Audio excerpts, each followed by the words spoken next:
Good afternoon, and welcome to today's webinar on MOOCs, Massive Open Online Courses. Today's session is the third of four on the topic of libraries and online learning. This series is designed to expand on a discussion that began at the 2013 ALCTS Midwinter Symposium in Seattle, and to promote effective participation by librarians in the online learning environment. Today's presentation is What a Difference a MOOC Makes, Copyright Management for Online Courses. We are delighted to have Kevin L. Smith, the first director of the Copyright and Scholarly Communications Office at Duke University Libraries, Durham, North Carolina. In this role, Kevin, who holds both a JD and an MLS, teaches and advises faculty, administrators, and students at Duke about copyright, intellectual property licensing, and scholarly publishing. Kevin is also chair of the ACRL Research and Scholarly Environment Committee and a member of the steering committee of SPARC, the Scholarly Publishing and Academic Resources Coalition. He maintains a highly regarded blog on scholarly communications, copyright, and publication in academia, and is a frequent presenter and author on digital rights management, copyright, and libraries. This webinar will be recorded, and a link to the recording will be sent to each attendee shortly after the conclusion of the program. Kevin will answer questions you may have. Please type your questions in the question box that appears on your screen. We'll pause at the end of the presentation for questions, and at Kevin's discretion, possibly during the presentation as well.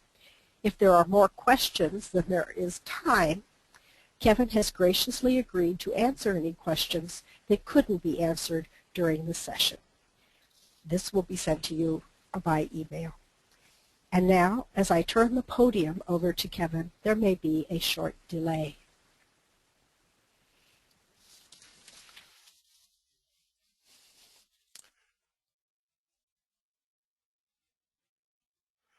Good afternoon. Welcome to this webinar. I'm delighted to have you joining us. I do have to correct one thing about the introduction. I am the immediate past chair of the ACRL's Committee on Research and the Scholarly Environment. It's one thing from which I am retired. So my intention this afternoon is to give you a brief introduction to MOOCs. Many of you will have been participating in the other webinars today, so I will try to keep this brief and focus mostly on my experience with MOOCs, with library support for massively open online courses, and then to dig into the copyright issues. So with that in mind, let's get going. Thank you. I do have to, I'll quickly explain to you that I am at the Charleston conference, and they graciously gave me a conference room from which to do this webinar. But in order to avoid technological issues, someone else has the slides. So I will actually say, please advance the slides, or okay, or something like that. And you all will know what's going on, because that's what we need to do. So the MOOC context. The fact that MOOCs are massive, that's what the first letter stands for, means that they attract a lot more attention. Some courses have had over 100,000 participants. At Duke, we had 170,000 initial registrations for one of our MOOCs. That, more than anything else, I think changes the copyright context. Just the fact that so many people are out there, and so many people are looking at what is done in these first few rounds of MOOCs, that I think we do have to be especially careful. Open means that a great deal of our traditional copyright analysis does not work. I'll talk about the Teach Act in just a minute, but most of our instructors come into these courses expecting to do what they do in their regular classrooms. And of course, in their regular face-to-face classrooms, they have the advantage of a massive exception to copyright, which allows the performance and display of almost any lawfully made material. That doesn't translate to the MOOC context. Neither, for reasons that I'll talk about in just a minute, does the Teach Act. So It's rather a shock, I think, for our instructors to realize that they have to think much more carefully about their ability to use materials even in their teaching. Last thing about the MOOC context is it is a rapidly changing environment. Contractual relationships are changing, legal relationships are changing, policies on various campuses are changing.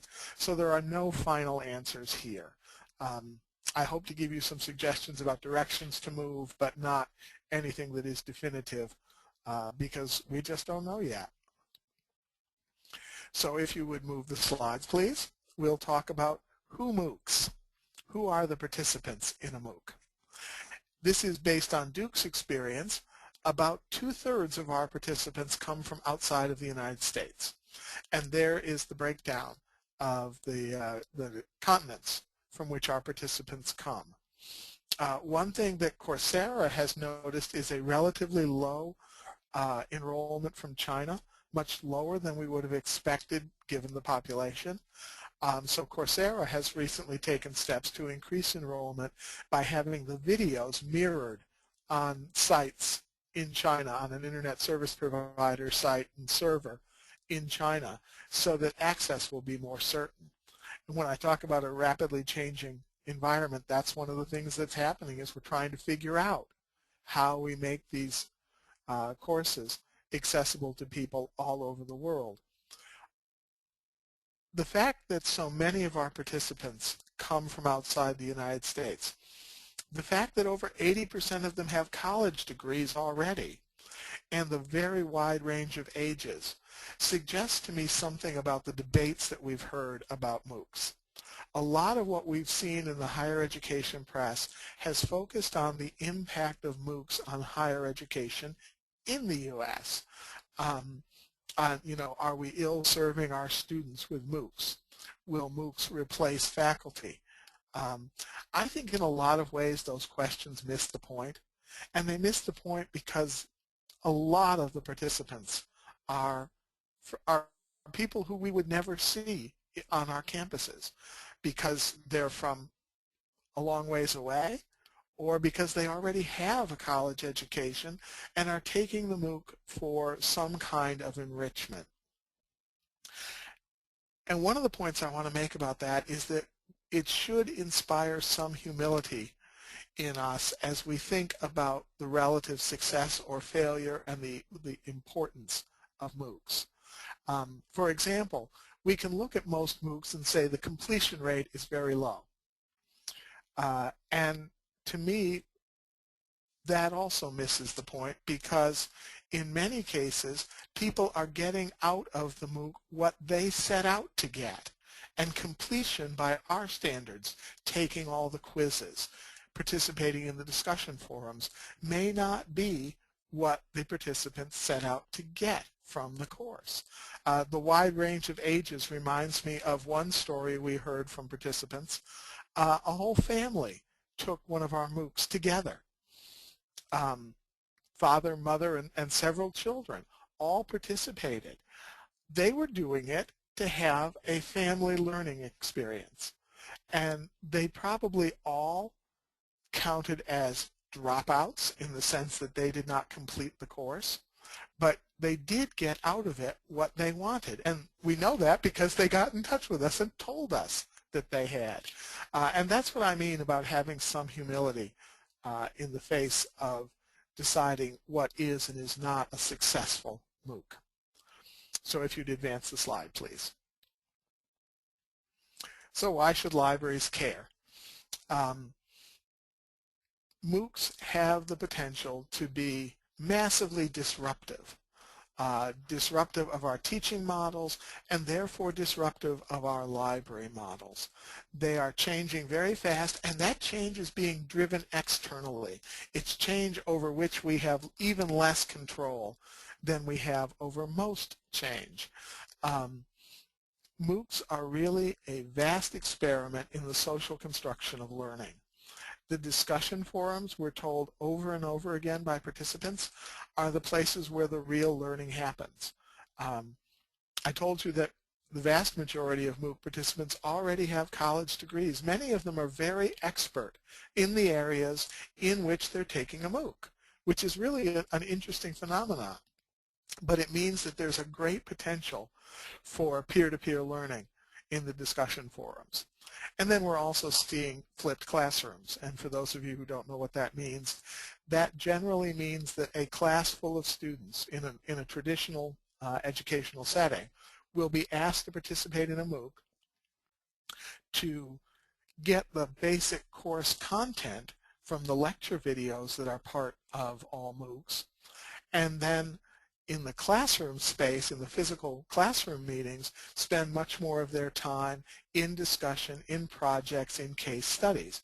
Again, the MOOCs are facilitating the social construction of learning.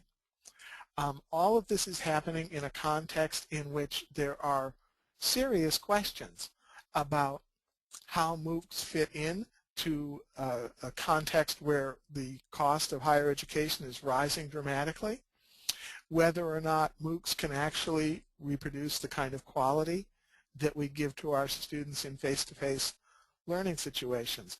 If you click the slide one more time, there's one more line on this slide. So what we're really seeing is that the MOOCs are a laboratory for exploring changes in how we deliver education, and therefore they're a laboratory for changing library services. And one of the library services that is becoming increasingly important in general, but especially in the MOOC context, is copyright and permissions, helping with copyright and permissions. So that's what I'm going to focus on, but I did want to create at least that much context. Okay, let's move on. So here's a rough taxonomy of the issues that we're going to discuss. The first big set of issues is ownership. Who owns the course content? Who owns the online courseware? In this bucket of topics are work made for hire, whether or not the courseware for a MOOC are owned by the institution or is owned by the institution that employs the instructor or by the instructor. There are issues of joint authorship, since like most things, most digital creations, it's almost never the case that a single person has created a MOOC. What are campus policies and how effective are they in terms of the ownership of courseware? Do they even address that? And if they do address that issue, are they enforceable? And then finally, there are a lot of contractual relationships that we'll have to look at that also have an impact on the ownership of online course content. And then the other constellation of issues is the use of third-party materials, copyrighted material that's owned by somebody else, used in the context of a MOOC. Basically, there are three different ways that we can use material, and I'll talk about each of these more as we go along. But linking, that is simply linking out to material that exists somewhere else on the internet. Linking is almost always legally just fine, but there are practical issues we need to consider when we're deciding whether to link or to reproduce content in the courseware. The second set of issues involves using material in the courseware itself, in the lecture videos. And that's the place where we will talk most about transformative fair use. As I already said, the classroom exceptions that our instructors are used to relying on don't apply very well in the context of MOOCs, so it is much more frequently we have to have resort to fair use. And so we'll talk about the analysis of transformative fair use. And then the third set of issues when using third-party materials is when those materials are going to be distributed to all of the participants. Just a reading that we want to give everybody. That's a situation where it's much harder, I will suggest, to make the transformative fair use argument, and that's a case where much more often we're relying on permission from rights holders, or I should say openly accessible or openly licensed materials. So those are the major issues that we'll talk about when we talk about the use of third-party materials. Okay, let's move on. I mentioned that the normal teaching exceptions from the copyright law are not available to us. As should be very obvious, the face-to-face teaching exception isn't available because this is not face-to-face teaching. So that exception that allows us to show an entire movie or 85 art slides in one class just isn't there. It isn't available to us. Now, the TEACH Act, or it amended Section 110.2 of the Copyright Act, is specifically designed to allow the transmission of performance and displays in online courses. But it has some problems in application in the MOOC environment. The TEACH Act requires that access to the class be limited to students enrolled in a course that is, and you see the quote there, a regular part of the systematic mediated instructional activities of an accredited nonprofit educational institution. Obviously, the MOOCs don't meet that definition. They are generally not part of a regular part of our systematic instructional activities. They're extras. The other thing is that the TEACH Act requires that we take technological measures to prevent students from retaining the materials. But in the MOOC context, we want students to be able to retain the materials, and in some cases, even downloading the lecture videos is necessary. For example, if students are using mobile devices that won't accommodate Flash, they may need to download the materials. So the TEACH Act really is a poor fit for the MOOC context, or MOOCs are a poor fit for the TEACH Act. They're more like other kinds of social media platforms that do not meet the criteria for TEACH unless we took very, very intentional steps, and in many cases those steps would end up undermining the fundamental purpose of the MOOC. So let's move on and talk about ownership. And I do encourage you, if you have questions as we go along, type them into the box, and I will do my best to keep my eye open for those questions and answer them in the appropriate place if I can. Otherwise, I will try to leave time at the end for us to have as much of a conversation as the environment allows. So let's talk about ownership. I don't quite know why I have a picture of people. I guess it's a cattle auction, and that's a kind of ownership. So anyway, let's talk about the ownership of courseware. So if you advance the slide, please. One issue is work made for hire. Now, by definition, work made for hire in the Copyright Act appears to apply to most academic work.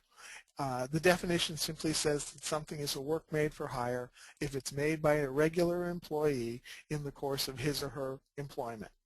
That would seem to apply to most academic work, but most of our institutions by policy renounce work made for hire. They say, we're not going to claim work made for hire over faculty work, at least over traditional faculty work like books and articles. Now, one question is that actually effective?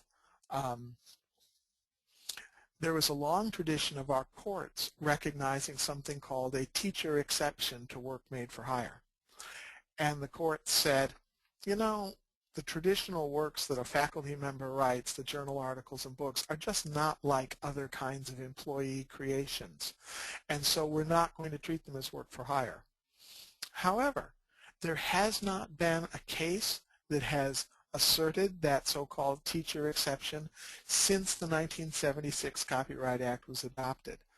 In that act, we defined work for hire and the rules for work made by independent contractors much more carefully than the previous law had done. So it's not at all clear that that teacher exception has survived. So we may be, and by the way, there are cases, as I say, there hasn't been a case that has asserted the teacher exception to work made for hire since before 1978 when the new law took effect. Since then, there have been a couple of cases where there has been direct conflict over ownership, copyright ownership, between a faculty member and the institution. In all of the teacher exception cases, it was never an issue of direct conflict between the faculty member and the employing institution.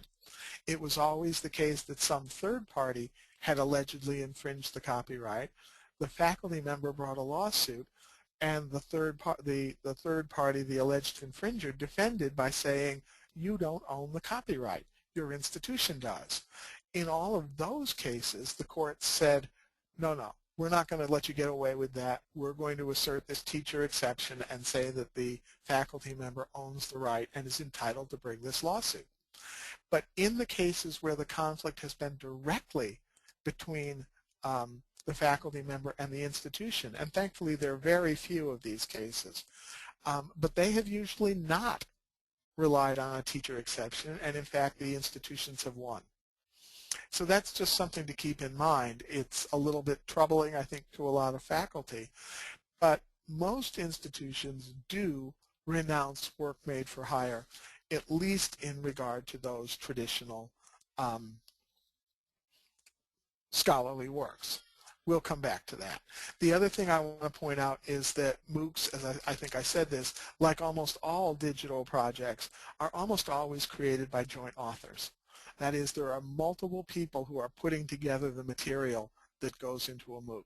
So there may be multiple copyright owners, and that's something that it's very important to be aware of and to make sure that there are agreements between those owners about who is going to do what with the MOOC, with the courseware, who can do what, who will be the owner, and what use interests will be recognized. It's really a good idea to have those agreements in place in advance so that you don't have to have those discussions sort of under threat. Okay, so that's fine. You can leave that there. And we'll move on to talk about campus policies. As I already said, sometimes campus policies claim the courseware as work for hire, and sometimes they renounce work for hire. Even policies that say traditional faculty scholarship is not work for hire, is owned by the faculty author, there are many policies that say that because of the extra support that's provided or the use of extraordinary resources, the courseware for a MOOC is work made for hire. Those institutions that do make that claim usually say, we own the material, but you, faculty creator, are allowed to do all of these things with it, and there's usually a pretty broad license to the creator to use their own work in certain ways. It may address situations such as the faculty member leaves one institution and goes somewhere else. Can she use the material at her new employer? The alternative is for the university to say, you, faculty creator, own the copyright, but that broad license is given to us to do things with the courseware. And honestly, I don't believe it matters much. If we think carefully in our policies about what the various use interests are, and we accommodate them through a license or a series of licenses, then I don't think the ownership decision is really all that important. Now, politically, it can be very important, and my own preference and my institution's decision is to leave the copyright with the faculty member, just as we do in traditional scholarly works, and negotiate a license to the institution so that we can fulfill the obligations that we've undertaken as part of our contract with the MOOC provider. And my institution, Duke, offers its MOOCs on the Coursera platform. So, as I say, I don't think that the decision about ownership matters much from the point of view, whichever decision we make, we can adjust the licenses to accommodate interests. It may make a very big difference from a political point of view. So I think that's something institutions should keep in mind. Another set of policies that comes up in these ownership discussions are conflict of interest policies. And I think we haven't usually thought about these policies. They've applied to faculty, for example, who are asked to teach at another institution at the same time that they're working primarily for Duke or whoever it is. And those conflict of interest policies usually say something to the effect that the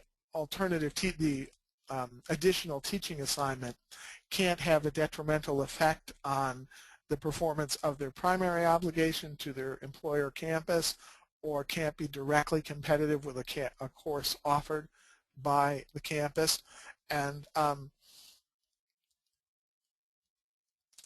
those policies are suddenly much more important when we're talking about MOOCs, where there is the opportunity to develop a MOOC for an official Duke course, for example, on Coursera, and then to market it as an individual through Udacity, which makes contracts with individual instructors, and literally compete directly with the offering from the university. In those cases, a conflict of interest policy may come up. Our conflict of interest policy at Duke says that in those situations the faculty member needs to get permission, or at least to have a conversation with the dean or the provost. So those conversations sometimes need to happen, and it's reawakened some interest in our conflict of interest policies. So that's just one more thing to think about. Would you advance the slide, please?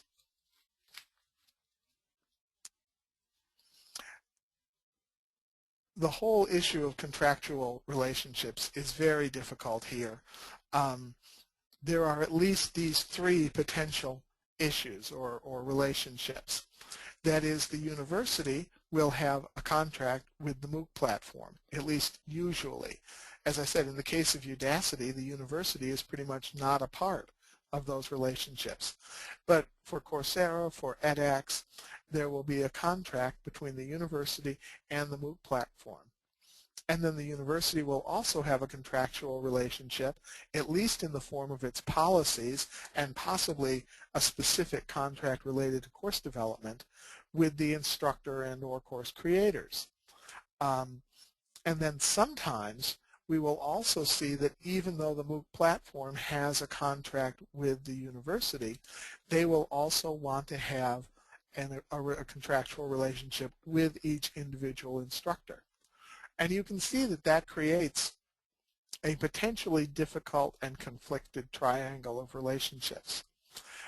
Over this past year, when Coursera has indicated the desire to have this contractual relationship with each instructor, the universities, including Duke and the other universities who participate in Coursera courses, objected a little bit and negotiated with Coursera so that the obligations that Coursera wants to make sure that the instructors and course creators are under are included in contracts between the instructor and the university, so that we have only two relationships instead of this three-sided triangle.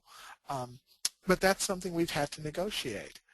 So looking for all the parts of this potential triangle is very important in figuring out how the contractual relationships might affect, for example, the question of ownership. They could also affect the issue of liability for the inappropriate use of third-party content. So these contractual relations can be very, very important. And let's move on, and we will talk for the rest of the time about using other people's stuff.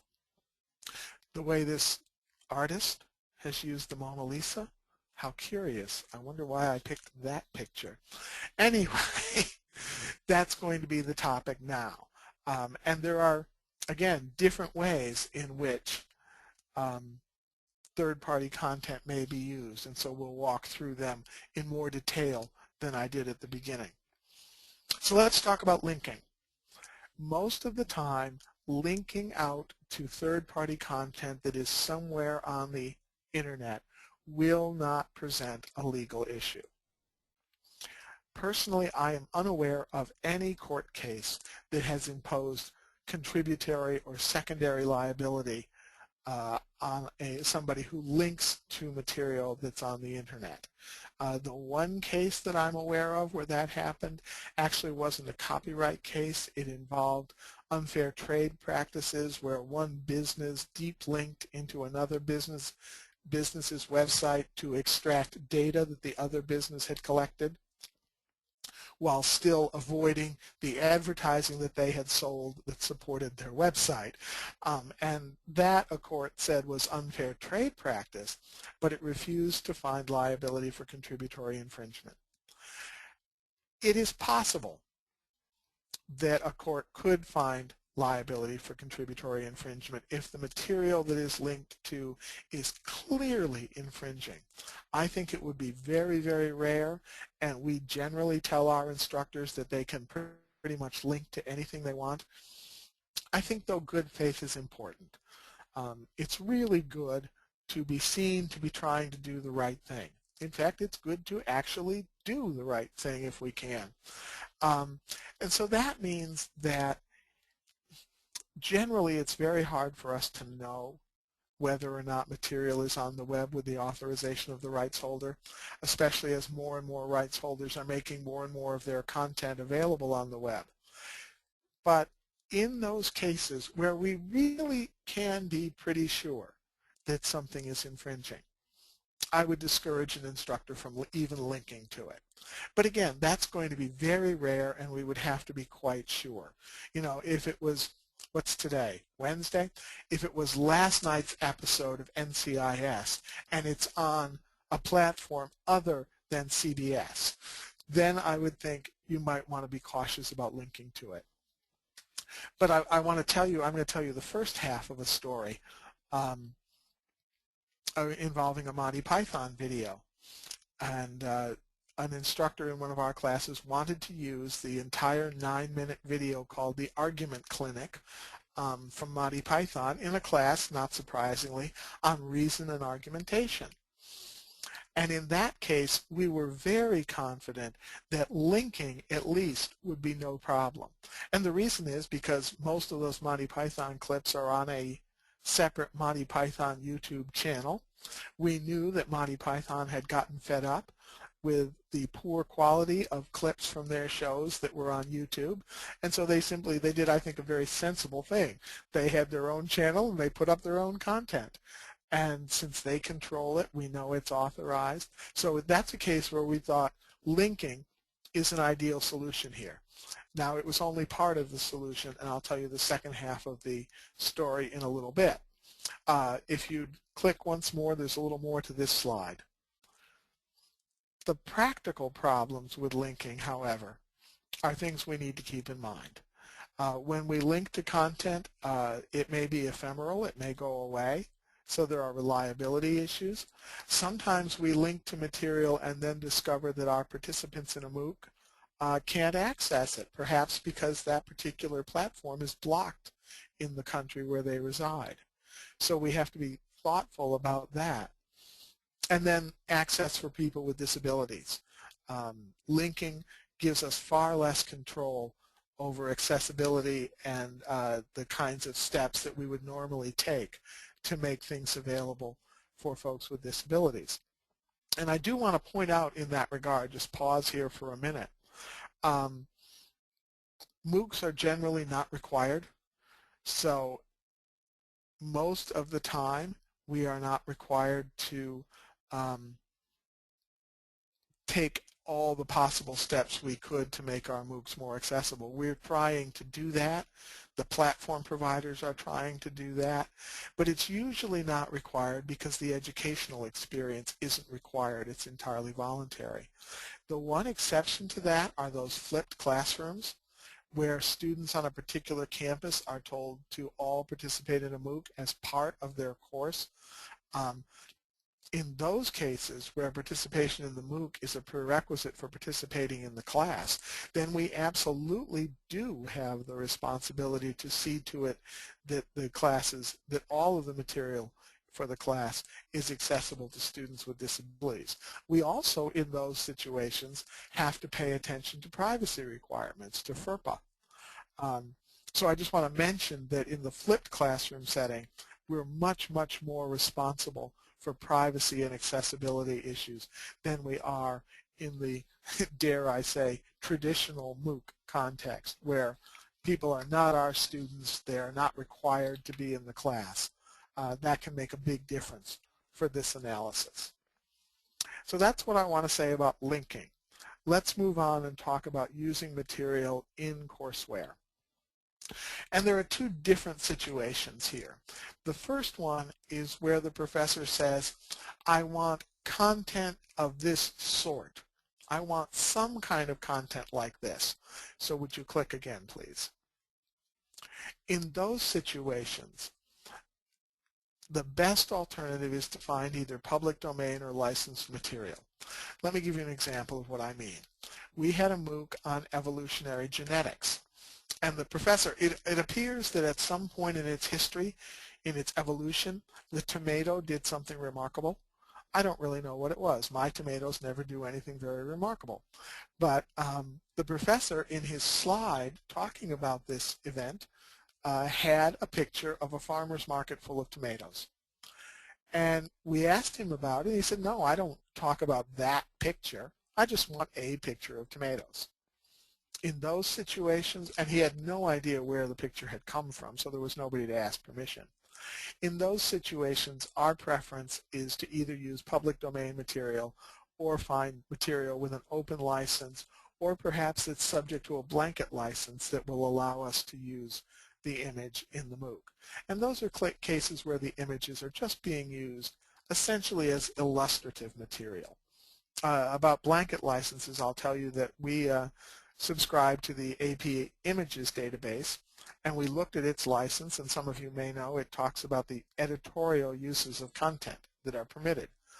Well, we couldn't figure out whether MOOCs were included in editorial uses or not, so we called up AP Images, and we're delighted to be told that they were, that we can use those images in our MOOCs.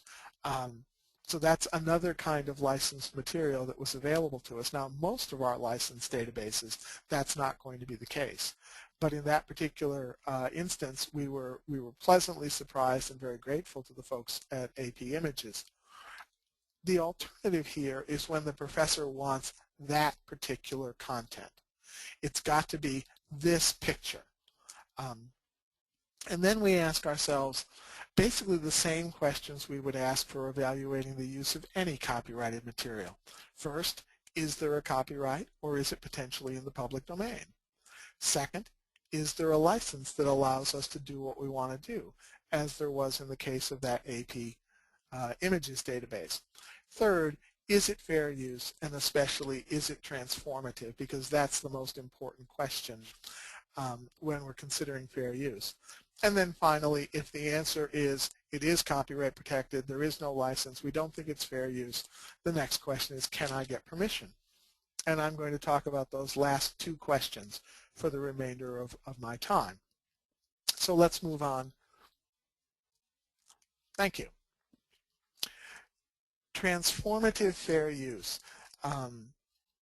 The word transformative is never mentioned, is never mentioned in the copyright law, but it has become extremely important in fair use analysis, largely based on some things that the Supreme Court has told us about fair use.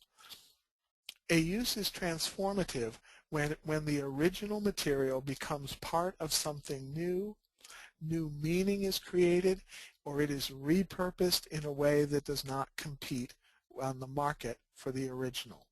That's a definition that's sort of pieced together from some of the things that courts have told us. Much of the content that is incorporated into lectures is transformative fair use. A professor wants to take an image from a textbook and put it into her slide that will be part of her lecture video because she's going to talk about that particular image. It can't be anything else. She's going to use that picture to make her own argument. She's going to subject that image to criticism and comment. Those are the conditions under which I think transformative fair use is very, very applicable. And really there's an analogy here with quotations, which is, we've always acknowledged is the paradigm for fair use, where a short piece of a third-party work is incorporated into a new work in a way that makes it subject to criticism and comment and makes it part of a brand new argument, a brand new meaning. If we think about that analogy, I think it's really pretty easy to determine what is and is not transformative fair use for using content in lecture videos. And the best thing about it is that when we ask that question about how much do I need this content and how much of this content do I need, we're really asking questions about good teaching. So good copyright practice and good teaching really converge here. What we're saying is, how important is this to the message you want to convey to your students, and will it actually work? Will it help them understand? If the answer is it's very important for their understanding and for my point, then it's really good pedagogy, and it's almost certainly transformative fair use. So I really like that equivalence. And it means that we can have conversations about fair use with our faculty that are not just conversations about what the rules are, but are genuinely conversations about how do we facilitate good teaching. Let me tell you the rest of the Monty Python story. As I told you, our professor wanted he was teaching a class on reasoning and argumentation. Not surprisingly, he thought the argument clinic was a really great video for him to use. He really wanted to simply incorporate all 9 minutes of it into his lecture video. And so we tried to get permission because we didn't think we had a very good fair use argument for the entire video. We tried to get permission, and I found out something very distressing. Monty Python will not return my calls. We simply couldn't get a reply, which is the most common problem with permission requests. So what we finally did was had the professor link to the video and say to his students, please pause at this point, go watch this video, and then come back and watch the rest of this lecture. And students could follow the link, and we told you that we thought it was authorized because it was on the Monty Python YouTube channel. That it's very, very stable, and it can handle the traffic, which was another concern. So students went out and they watched the 9-minute argument clinic video. Then they came back, and our professor, Walter, talked about it. And there were 4 places where he talked very specifically about aspects of the video they had just watched. And so we did incorporate into his lecture 4 very short clips of about 15 to 20 seconds each. While we didn't think we had a good transformative fair use argument for the entire video, we did think we had a good argument for those short clips. For example, at the moment, if you know the video, you'll know this, when the man who has paid for a good argument says to John Cleese, that's not an argument, that's just contradiction. Well, that's perfect. That was exactly what Walter wanted to talk about. What is the difference between an argument and simply contradicting someone, simply saying, no, it's not, which is what John Cleese is doing in that, that part of the video. It was perfect. And Walter really unpacked that. So we thought we had a very good transformative fair use case for that short clip and for 3 others. So we used a total of less than a minute of the 9-minute video, but we used really targeted selections. That's what I mean about transformative fair use and asking the question, how important is it for the teaching in order to get at the question, is this fair use? If you'd advance the slides, please.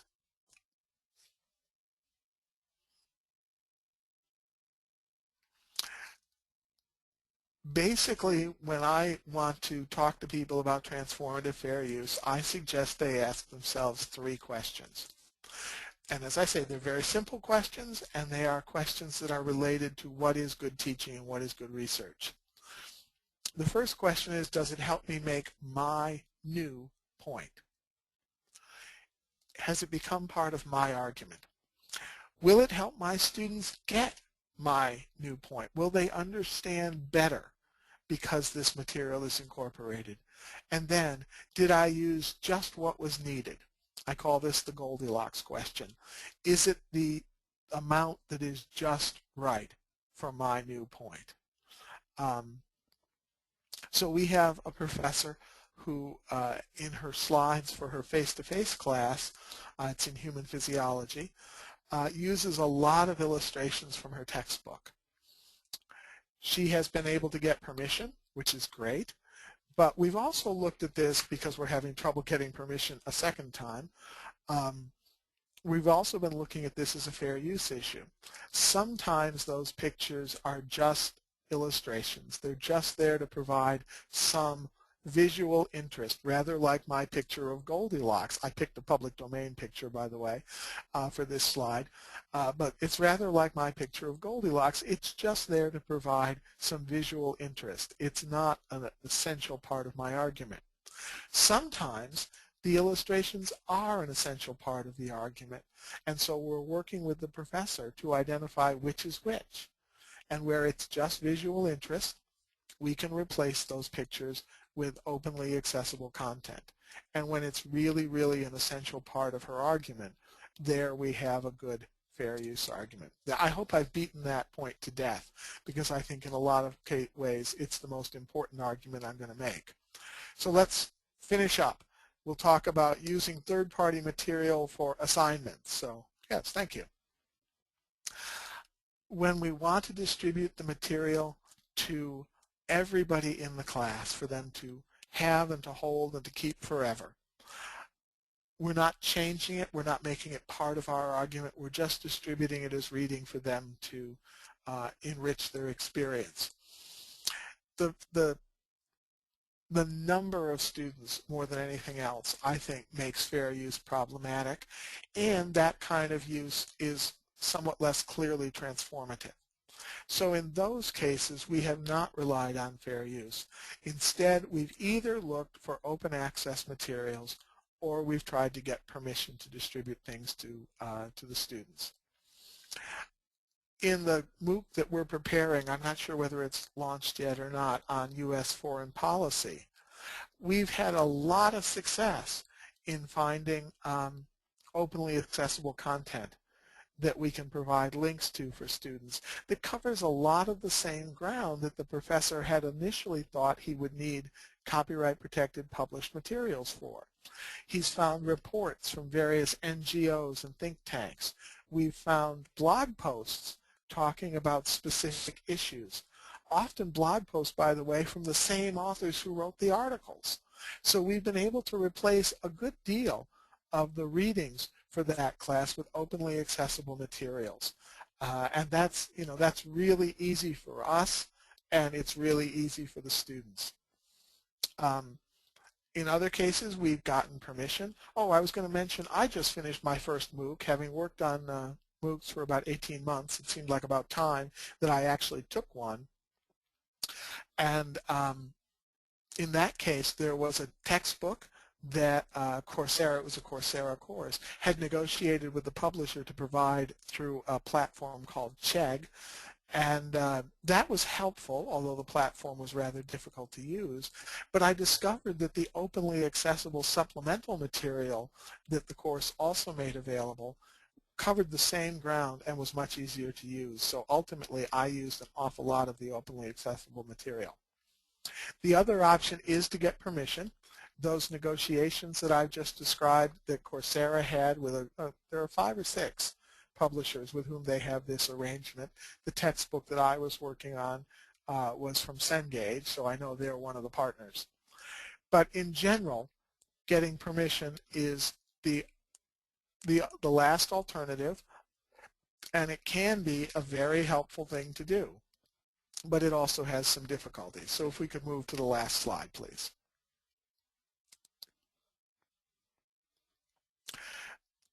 And basically this is the message. Results vary greatly.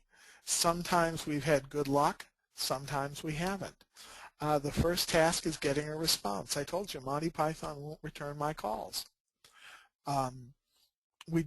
Sometimes we can't get a response. Sometimes we find we're talking to the wrong person. So for example, for a particular textbook publisher, I've just decided not to mention the name, each time we contact them to follow up our initial request, we're referred to a different person. And one of the difficulties has been simply making them understand what MOOCs are. So each new person says, well, how many students are enrolled? And each time we answer, we don't know. We won't know until the course actually launches. And in any case, it's going to be way beyond the scale that you're prepared to deal with. We sometimes get the answer, we do all our permissions through the Copyright Clearance Center. Well, the problem is the Copyright Clearance Center requires you to enter a number of students, and if you enter 40,000, then you end up, this really happened to us, with a permission quote for 3 pages of $26,000. Well, obviously we can't do that. So we need to break through some of that, some of those sort of routine ways in which rights and permission are addressed by rights holders, and talk to them about MOOCs as a new marketing opportunity with mutual benefits. We've had much better luck talking to publishers when we point out that there are 60,000 students here who have self-identified their interest in this topic. Your book, if you allow us to use it, will be recommended by a recognized expert in the area to this 60,000 strong set of self-identified interests. And if we can use one chapter, that's usually what we're asking, we'll provide a link so that people can buy it, and our experience has always been that that really, really increases sales of books. So we've had some luck making that argument. If you'd click the slide one more time. What we've promised publishers is that we'll provide a link so that the participants can purchase the work, that we will give the publishers statistics about how many people take the course, complete the course, download the particular reading, and click through on the for sale link. This is data we want to collect for our purposes. It makes perfectly good sense for publishers to also collect this data, and it gives us both an opportunity to learn more about how our participants use their MOOCs. So, you know, sometimes we've had great luck with permissions, and sometimes not such great luck. We've occasionally, more often than I'd like, had just either can't get a response or a response that is inappropriate to the MOOC context. So, you know, it's something you want to try and do, almost certainly, but you can reduce the amount of permission you need by looking for open access or licensed content. And when you do need permission, really the only thing I can say is perseverance is the most important virtue. And with that, I think I'll stop talking, or at least I'll take your questions and talk about them. Thank you very much, Kevin. That was a very stimulating presentation. And we have some questions, and I have a few myself that I want to start with. First, I work with money some, so this is a question that's interesting to me. How expensive is it to produce a MOOC, and how would a MOOC make money? And would the library share in the revenue if it did make money? Oh my.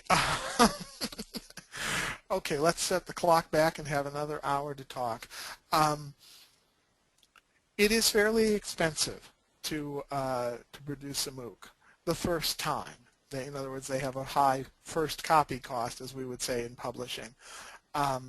They are much more labor intensive than people realize. All of our instructors have told us it takes a lot more time than they thought. They were much more dependent, for example, on the person in my office who works on copyright and permissions, and that's a position, it's a part-time internship that was funded by the provost's office. Our instructors get a small stipend. They sometimes use that to hire a teaching assistant to work on the MOOC and especially to oversee the discussion forums. And we have dedicated staff in our Center for Instructional Technology. So we are talking about a significant amount of money. I do know of one MOOC that's I think it's being created. I don't think it's launched yet. And I don't remember the institution. It's not Duke. It's on the history of China, and they literally sent a film crew to China to film some of the sites that are going to be discussed in the MOOC. And they quoted, or the press quoted, a figure of $100,000 to produce that MOOC. So they can, that's extreme. Oh my. But they can be very, very expensive. The models for making money include there various kinds of certification so that participants can sign up for relatively low fees to get a certificate of completion, or they can sign up with Coursera for something called the signature track, which is a way of guaranteeing that the same student does all the work that's assigned through the course of the MOOC. And those get them sort of more authoritative certifications of their completion of the work. And those generate some income. They're not all that expensive. I think $25, something like that, for the participants. But they do generate some income. Another income opportunity is the possibility of licensing the courses. So, you know, Duke offers a MOOC to the whole world, but a university, a smaller university, may come along and say, we'd like to use that MOOC to supplement our own course offerings, and we'll license it from Coursera and offer it for credit on our own campus. And in those cases, Coursera would collect a licensing fee and share it with the institution. That's also happening with some of those textbook deals, that as some threshold number of students purchase the materials, there may be a revenue sharing provision. So those are a few of the ways that MOOCs might make money. The last question about the library sharing in those revenues, other than, as I mentioned, the provost's support of an intern or approval of a new position in the Center for Instructional Technology, that's been the primary way that the library has shared in those resources, not through direct cash, to my knowledge. Thank you. Here is a question from the audience. If you ask permission and don't get a response, is it a fair use? Not necessarily. It's possible that the absence of a market, remember one of the fair use factors is harm to the market for the original. It's possible that not getting a response would strengthen your argument on that particular factor. You could say, you know, there's just no market here. There was nobody I could pay. But copyright holders are not obligated to give permission or even to respond. So you would always be making a risk assessment. You know, how much does this strengthen my argument? I would still focus more on the issue of transformativeness. And if you've already decided that it's not sufficiently transformative to be a fair use, and for that reason you're seeking permission, I don't think that the failure to get a response strengthens your argument enough, because it doesn't address the issue of transformation. I don't think it would strengthen the argument enough for me to be very comfortable in that situation. I would look for an open access alternative. Thank you. Here's another. If you use fair use, is it okay for access for students outside the U.S.? Generally, yes. The international treaties state that each country that's a signatory to the treaty provides what's called national treatment. That is, we protect copyrights in our country regardless of where they come from originally with our laws.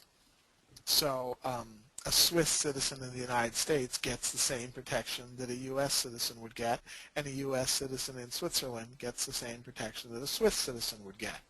That generally means that we're entitled to rely on our own national laws. Often those laws are determined by where the institution is and where the servers are. So generally, yes, I think we have a fair use argument that applies to all participants in the MOOC that is offered by Duke University, for example, through Coursera, regardless of where those users are. Interesting. Do you have experience with permissions for journal articles for use in a MOOC? We've gotten some permissions for journal articles, and we've had more turned down. The answer is yes, I have a little bit. We did have one professor who wanted to use a lot of journal articles. Probably more were either turned down or they were impractical because the publisher said you have to go through the CCC, and as I said, the CCC just doesn't work for this context. So more often than not, we were not able to get permission. We were able to get permission in a few cases. And other thing that happened in that situation is 4 or 5 of the articles were written by the professor himself, and we looked at those and said, you're entitled to put your postprint, your final version of the article, into our repository, and then we can just use open access links. And so the professor did that, and in the process became a convert to putting as many of his articles as he can into our open access repository because it facilitates the MOOCs. Cool. I'm delighted to say that we have lots of questions. We won't have time, but let's do one more and then we'll move on. Is it typical to have a policy to not pay for permissions? I have heard of some institutions that have said that they won't pay for permissions. I said that at Duke our faculty have a small stipend that they can use any way they want to facilitate the creation of their course. So we have paid for permissions in the MOOC context sometimes. It has to do with whether or not the permission fee is reasonable and whether or not the faculty member wants to use their stipend that way. The library is not using their funds to pay for permissions for the MOOCs, although we will pay for permissions for electronic reserves when we think they're required. But yes, I have heard of institutions that offer MOOCs that simply will not pay for permissions in the MOOC context. And I want to emphasize, I have seen such success with either finding or creating open access content that I think that's a perfectly reasonable decision to make. But I don't think all institutions have made it. Very interesting. We do have the questions recorded, and you will be receiving an answer to them. I want again to say thank you, Kevin Smith, for this really enlightening webinar. Thank you, Kat Ballack and Pamela Blue, for technical support. Thank you, attendees, for participating in our efforts to extend libraries' contribution to higher education as it is evolving in the digital world. In addition to the link to the recording of today's session, we hope you will take a minute to complete a short survey we'll send you about the webinar. Your answers will help us plan future continuing education offerings. We hope to see you at other ALCTS webinars and maybe on topics that you have suggested. And if you plan to attend ALA's 2014 Midwinter Meeting in Philadelphia, please consider our symposium. Here There Be Dragons, Public Access to Federally Funded Research, which will be held January 24th. In February 2013, the White House Office of Science and Technology Policy issued a memorandum directing federal agencies to expand public access to the results of taxpayer-funded research. Several means of addressing the mandate have been proposed by the library, publishing, and other communities. The ALCTS Symposium will present a group of outstanding speakers who will explore the complex issues around collection, organization, delivery, and preservation of federally funded research, and propose what libraries' possible roles will be in meeting the mandate. Again, thank you for attending this webinar, and we hope to see you again soon.